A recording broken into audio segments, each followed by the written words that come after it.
पारिवारिक फिल्में, ऐसी फिल्में जिनका सब्जेक्ट कभी पुराना नहीं हुआ, फिर चाहे वो 60 के दशक की सोशल व रोमांटिक फिल्मों के दौर में आई खानदान और घराना जैसी फिल्में हो या 90 के दशक में आई हम आपके हैं कौन। हर दौर में पारिवारिक फिल्में आती रही हैं, जिनकी शुरुआत कोई एक फिल्म करती है और फिर उसकी सफलता से प्रेरित होकर कई सारी फिल्में बन जाती हैं। 80 का दशक जब एक्शन फिल्मों का बोलबाला हुआ करता था, उसी दौर में एक पारिवारिक फिल्म रिलीज हुई जिसका नाम था अवतार। यह फिल्म इतनी सफल हुई कि उस दौर में एक्शन फिल्मों के साथ साथ ढेरों पारिवारिक फिल्में बनी। नमस्कार, मेरा नाम है अनुराग सूर्यवंशी और आप देख रहे हैं नारद टीवी की खास श्रृंखला फिल्मी फैक्ट्स। नमक का कर्ज अदा करने वाले सेवक और एक लाचार मालिक जिसके बेटे बुरे वक्त में उसका साथ छोड़ देते हैं, दोनों के भावुक रिश्तों को दर्शाती फिल्म अवतार एक ड्रामा फिल्म होने के बावजूद दर्शकों को वास्तविक कहानी का एहसास करवाती है। इस फिल्म में शबाना आजमी के साथ साथ राजेश खन्ना मालिक की भूमिका में थे, तो वहीं सेवक की भूमिका निभाई थी बाल कलाकार से नायक बने एक्टर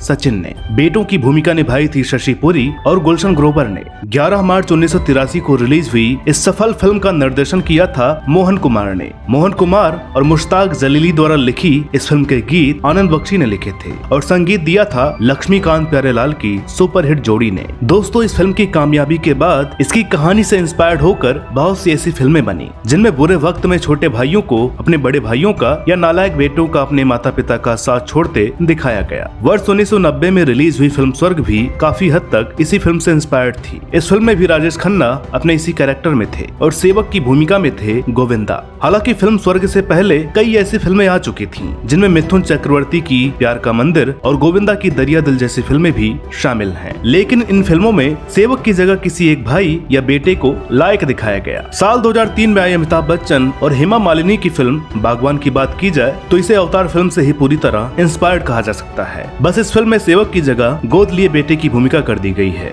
जिसे सलमान खान ने निभाया है। दोस्तों, ऐसा नहीं है कि इस विषय पर बनी अवतार ही पहली ऐसी फिल्म है। दरअसल अवतार की कहानी वर्ष 1967 में रिलीज हुई फिल्म मेहरबान से काफी मिलती जुलती है, जिसे ए भीम सिंह ने लिखा और डायरेक्ट किया था, जो खुद उन्हीं के द्वारा 1960 में निर्देशित तमिल फिल्म पदिक कथा मेधाई की रीमेक है। मजे की बात, यह फिल्म भी 1953 में बनी बंगाली फिल्म जोग बायोग की रीमेक थी, जो जानी मानी बंगाली लेखिका और उपन्यासकार आशा पूर्णा देवी के उपन्यास पर आधारित थी। फिल्म मेहरबान में अशोक कुमार, सुनील दत्त और नूतन आदि मुख्य भूमिकाओं में थे। हालांकि अवतार से कहीं ज्यादा इस फिल्म के करीब स्वर्ग फिल्म को माना गया। बहरहाल फिल्म अवतार की सफलता के बाद 80 के दशक में साउथ की लगभग हर भाषा में इसका रीमेक बनाया गया, जिनमें तेलुगु में ओ थंदरी थेरेपू, कन्नड़ में कलयुग, मलयालम में जीवथम और तमिल में वाजकाई आदि फिल्मों के नाम प्रमुख हैं। दोस्तों, इस फिल्म को राजेश खन्ना साइन नहीं करना चाहते थे क्योंकि उनका कैरेक्टर बहुत ही बड़ी उम्र वाला था, लेकिन ये वही दौर था जब राजेश खन्ना की फिल्में नहीं चल रही थीं, इसलिए मजबूरन उन्होंने इस फिल्म को साइन कर लिया था। हालांकि इस फिल्म में फ्लैशबैक के बहाने उनकी जवानी के साथ साथ एक बेहद रोमांटिक गीत भी उन पे फिल्माया गया, जिसके बोल थे, दिन महीने साल गुजरते जाएंगे, हम प्यार में जीते प्यार में मरते जाएंगे। यह फिल्म राजेश खन्ना की सबसे सफल फिल्मों में से एक साबित हुई और इस फिल्म की सफलता के बाद राजेश खन्ना की एक्टिंग की काफी तारीफ की गई। दोस्तों, इस फिल्म का टाइटल पहले राधा रखा गया था, पर बाद में इसे बदलकर अवतार कर दिया गया, जो राजेश खन्ना के कैरेक्टर अवतार किशन से प्रेरित था। राजेश खन्ना की चरित्र भूमिकाओं वाली फिल्मों में ये फिल्म हिंदी सिनेमा का टर्निंग पॉइंट मानी जाती है। इस फिल्म की सफलता के बाद राजेश खन्ना ने मोहन कुमार की फिल्म अमृत में एक बार फिर एक उम्रदराज व्यक्ति की भूमिका में नजर आए थे। बात करें अन्य किरदारों की तो इस फिल्म में सचिन एक गंभीर भूमिका में नजर आए थे, जिन्होंने अभी ताजा ही बाल कलाकार से नदिया के पार फिल्म के जरिए बतौर नायक अपनी एक पहचान बनाई थी। इस फिल्म में यूं अचानक इतनी गंभीर भूमिका में नजर आना उनके प्रशंसकों के लिए एक चौंकाने वाली बात थी, तो वहीं एक एक्टर के रूप में उनकी प्रतिभा को गंभीरता से लेने वाली भूमिका भी बनी। दोस्तों, इसी फिल्म से एक्टर गुलशन ग्रोवर ने बतौर विलन अपनी एक सशक्त पहचान बनाई। हालांकि इससे पहले उन्होंने कुछ फिल्में की थी, लेकिन अभी उनका संघर्ष जारी था। इस फिल्म से उनके जुड़ने का किस्सा भी बेहद दिलचस्प है। दरअसल उस दौर में गुलशन की हालत अच्छी नहीं थी। कहा जाता है कि एक बार शबाना आजमी के सामने वे अपने जूते इसलिए नहीं उतार रहे थे क्योंकि उनके मोजे फटे हुए थे। हालांकि शबाना गुलशन की प्रतिभा और लगन की कायल थी और जानती थी कि इस एक्टर को एक सही मौका मिलने की देरी है। दोस्तों, यहाँ हम आपको बता दें कि गुलशन ग्रोवर पार्ट टाइम बतौर एक्टिंग टीचर रोशन तनेजा के इंस्टीट्यूट में भी काम कर चुके थे, जहाँ से उन्होंने खुद भी ट्रेनिंग ली हुई थी। बहरहाल शबाना आजमी ने गुलशन को डायरेक्टर मोहन कुमार से मिलवाया, जिन्होंने गुलशन को देखते ही अपनी फिल्म में एक निगेटिव रोल ऑफर कर दिया, क्योंकि गुलशन उस रोल के लिए एकदम फिट लगे। गुलशन ग्रोवर को इस रोल के लिए मोहन कुमार ने क्यों चुना, उसकी एक बड़ी दिलचस्प वजह उन्होंने बताई थी। वह दिलचस्प वजह थी गुलशन की नाक जिसको देखकर उन्हें ऐसा लगा था कि ऐसी नाक वाले चेहरे पर एक मतलबी और मक्कार बेटे का रोल एकदम फिट आएगा। बताया जाता है कि उस वक्त उन्होंने कहा था कि गुलशन की नाक को देखकर ऐसा लगता था कि ये आदमी तो 100 रुपए के लिए अपने बाप तक को बेच दे। दोस्तों, इस फिल्म का संगीत भी बेहद पॉपुलर हुआ। खास तौर पर फिल्म का एक गीत चलो बुलावा आया है, जो आज भी माता की भेंटों में पहले नंबर के गीतों में अपनी जगह बनाए हुए है। इस गीत से गायक नरेंद्र चंचल जी को एक जबरदस्त पहचान मिली थी। बताया जाता है कि नरेंद्र चंचल इस गीत के बाद इतने पॉपुलर हो गए थे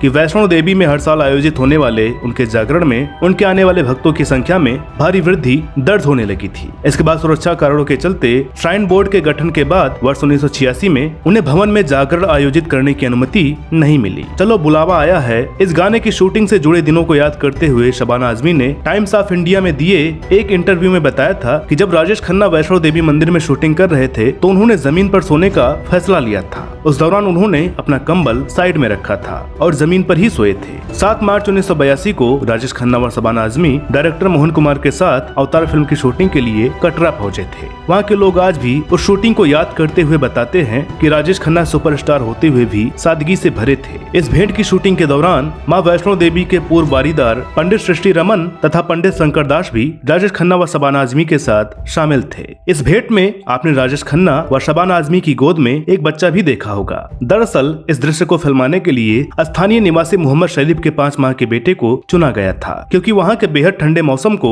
वहीं के वातावरण में पला बढ़ा बच्चा ही बर्दाश्त कर सकता था। बर्फबारी के बीच 2 दिनों तक हुई शूटिंग में राजेश खन्ना व शबाना आजमी नंगे पांव बच्चे को उठाकर इसकी शूटिंग पूरी की थी। हालांकि बर्फबारी की वजह से राजेश खन्ना व शबाना आजमी को वहाँ 4 दिन तक रुकना पड़ा था। राजेश खन्ना ने माता के दर्शन के बाद कहा था कि माता के दर्शन की इच्छा आज पूरी हुई है। उनकी कामना थी कि वह नंगे पांव माता के दरबार में आए। दोस्तों, अवतार फिल्म की इस प्रसिद्ध भेंट के देश भर में गूंजने के बाद माता वैष्णो देवी के दरबार को काफी प्रसिद्धि मिली थी। बात शूटिंग की चल ही निकली है तो एक बड़ा ही मजेदार किस्सा शबाना आजमी ने बताया था, जो राजेश खन्ना से ही जुड़ा हुआ है। हुआ ये था कि एक बार राजेश खन्ना पैर में बैंडेज बांधकर सेट पर आए और जब उनसे पूछा गया कि क्या हुआ तो उन्होंने कहा कि मैं घोड़े से गिर गया था। शबाना आजमी ये बात सुनकर चौंक गयी और उन्होंने कहा, लेकिन काका जी, कल तो आप मेरे साथ शूटिंग कर रहे थे और मैंने आपके साथ कोई घोड़ा नहीं देखा था। शबाना आजमी ने कहा कि उनकी बात सुनकर काका जी बड़बड़ाने लगे और उन्हें चुप होने के लिए कहा। हालांकि जब सब वहाँ से चले गए तो उन्होंने शबाना आजमी से बताया, मेरा पैर लुंगी में फंस गया था जिसकी वजह से मैं गिर गया था और ये बात मैं सबके सामने कैसे बता सकता था। दोस्तों, फिल्म अवतार का दर्शकों पर बहुत ज्यादा गहरा असर पड़ा था। कह सकते हैं कि इस फिल्म ने लोगों की आंखें खोलने का भी काम किया था। इस फिल्म को देखने के बाद ज्यादातर माता पिता ने अपने घर को अपने जीते जी बच्चों के नाम पर करना छोड़ दिया था, क्योंकि उन्हें डर था कि अवतार फिल्म की तरह उनका भी ऐसा हश्र न हो जाए।